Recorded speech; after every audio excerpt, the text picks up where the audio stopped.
నీకు ధైర్యం ఎక్కువ, నువ్వు తెలివైన దానివంటే నాకు సంతోషం. Address us by our qualities. M S Subbulakshmi అంటే భక్తి, అందం కాదు. మదర్ తెరెసా అంటే కరుణ, అందం కాదు. ఐర్ ల్యాండ్ అంటే తత్వం, అందం కాదు. సరస్వతి అంటే విద్య, దుర్గా అంటే ధైర్యం, గౌరీ అంటే తపస్సు, లక్ష్మి అంటే శుభం. ఇలా ఏ దేవతనైనా ఆమె క్వాలిటీస్ కోసమే పూజిస్తారు, ఆమె అందం కోసం కాదు.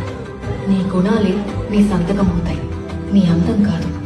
అందుకే ప్రపంచము మగాళ్ళలో కాదు, ఆడదే ఆడదాన్ని అందాన్ని దాటి చూసుకోగలగాలి. అలా అందాన్ని దాటి చూస్తే ఆడదానిలో ఒక సముద్రమే కనపడుతుంది. గుణాలతో నిండిన ఒక దేవతే దర్శనమిస్తుంది. So seek for the goddess in you, goddess in you. అదే నా రెండో పుస్తకం.